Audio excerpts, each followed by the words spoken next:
क्या आपके घर का सोना अब सरकार की नजर में है? क्या $5 ट्रिलियन का छिपा खजाना अब बाहर आने वाला है? क्या आपके लॉकर में रखा गोल्ड देश की अर्थव्यवस्था को बदल सकता है?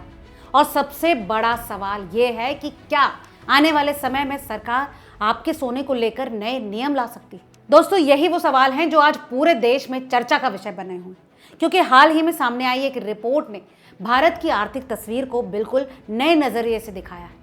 रिपोर्ट के मुताबिक भारतीय घरों में करीब $5 ट्रिलियन का सोना छुपा हुआ है, जो कि देश की कुल जीडीपी का लगभग 125% है।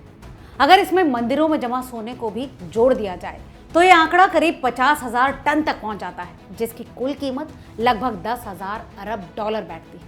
अब जरा इस आंकड़े को समझिए। ये सिर्फ कोई छोटा मोटा निवेश नहीं, बल्कि एक ऐसा विशाल खजाना है जो कई देशों की पूरी अर्थव्यवस्था से भी बड़ा है। लेकिन सबसे बड़ी बात यह है कि ये सोना देश की अर्थव्यवस्था में सक्रिय रूप से शामिल नहीं। ये घरों के लॉकर में बंद है, गहनों के रूप में रखा हुआ है या फिर मंदिरों में इकट्ठा है।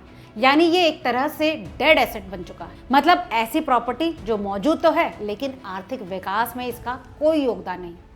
यही वजह है कि अब इस सोने को औपचारिक वित्तीय प्रणाली में लाने की मांग अब तेज हो रही है। पूर्व केंद्रीय मंत्री पीपी चौधरी और कई वरिष्ठ बाजार विशेषज्ञों का मानना है कि भारत को अब इस दिशा में गंभीर कदम उठाने होंगे। उनका कहना है कि अगर इस सोने को बैंकिंग और वित्तीय सिस्टम में शामिल किया गया तो ये देश की आर्थिक ताकत को कई गुना तक बढ़ा सकता है।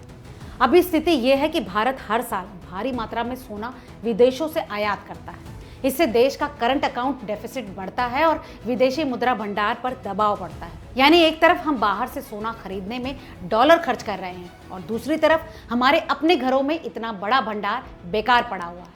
दोस्तों, अगर इस घरेलू सोने को सिस्टम में लाया जाए तो सरकार को सोने का आयात कम करना पड़ेगा। इससे विदेशी मुद्रा की बचत होगी और रुपए की स्थिति मजबूत होगी। इसके साथ साथ आर्थिक संतुलन भी बेहतर होगा। इन सब के साथ साथ ही इस सोने का उपयोग बैंक लोन देने, इंफ्रास्ट्रक्चर फंडिंग और निवेश बढ़ाने में भी किया जा सकता है।